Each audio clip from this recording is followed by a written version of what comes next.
Okay, so now I was watching Russian television. Actually, I wasn't. Somebody sent me this clip. Her name was Steph. And turns out that the unemployment rate for African Americans is roughly double that of white people. So Russian television decided to bring on an Andrew Schiff. He's got a funny kind of economy. Anyway, so here he goes. The gap in the unemployment is big. They bring him on, and here's the question. Why do you think it is that there is such a huge disparity in unemployment rates between whites and African Americans? It started back with the New Deal and the Great Society, in which we created a welfare state in which that breeds a culture of dependency. In this country, we reward people financially if they have children, especially if they have children out of wedlock.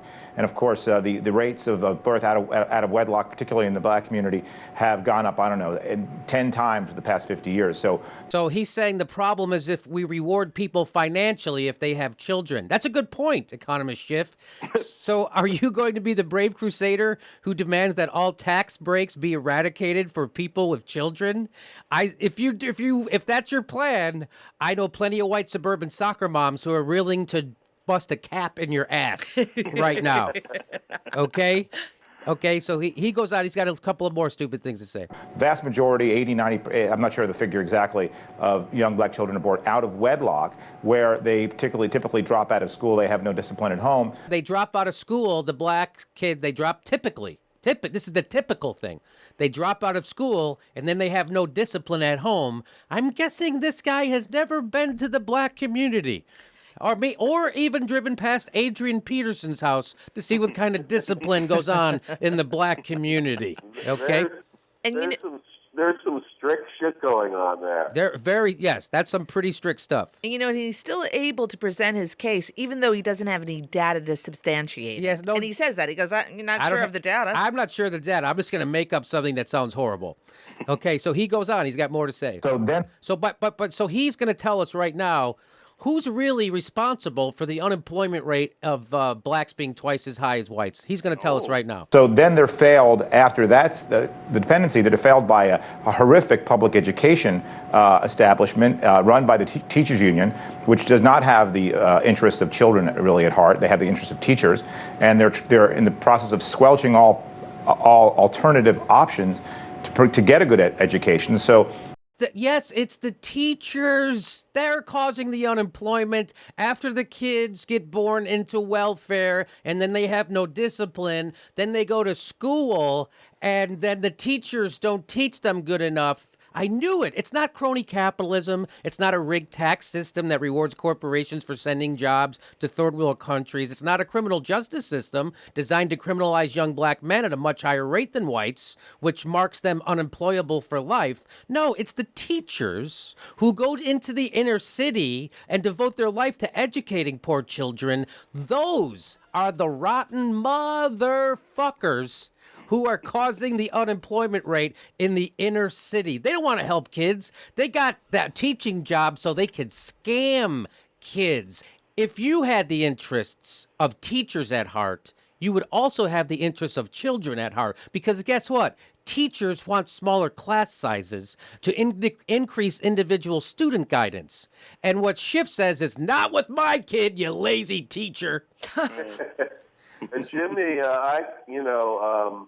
I kind of want to become a wealthy, rich person. Would you know how I would get in on some of that sweet teaching kids in the inner city money? I could really.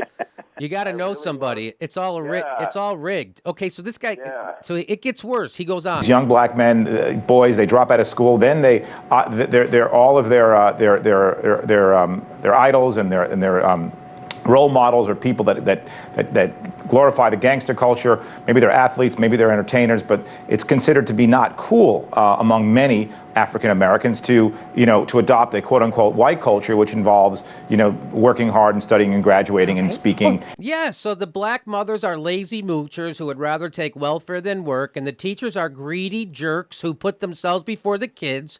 And now Magic Johnson, Michael Jordan, Derek Jeter, Kobe Bryant, and Oprah Winfrey are all gangsters who teach kids to be criminals. I wonder where they... Don't forget the leader of the free world, the President of the United States, the Commander-in-Chief of our armed forces.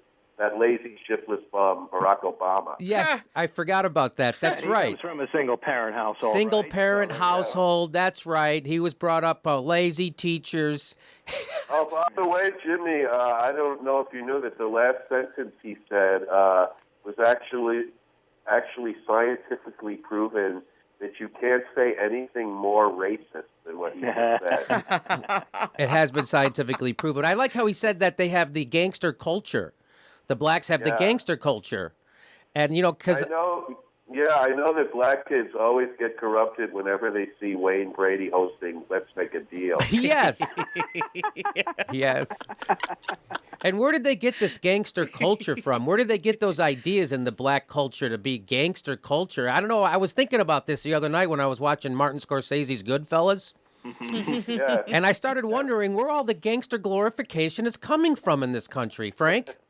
Well, all of the characters, as you know, in Goodfellas are exemplary white people, except for the Samuel Jackson character. Yes. Shiftless bum who, due to his own incompetence, he gets shot in the back of the head by Joe Pesci, who's just trying to help his society. Yes. Frank, if only black people could be as responsible as Wall Street investment firms and not expect handouts from the government and use as their role models the total criminals that crashed our economy. If only inner city blacks could do that. Look up to Wall Street bankers who take billions and trillions in handouts from the government when they crash the economy, at the same time stuffing their pockets with billions of dollars on the government dole. If only blacks could look up to those people instead If of... only blacks had exemplary role models like Clive and Bundy.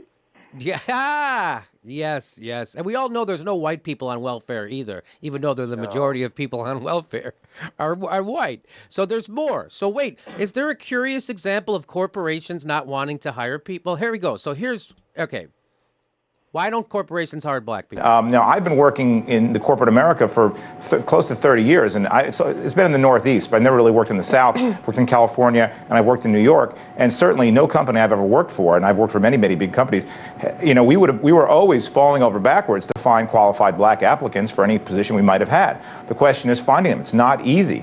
Yes, it's not easy finding qualified black candidates to come work in your corporation. Those typical corporate types always wanting the public education system to produce their qualified workers for them. Frickin' freeloaders.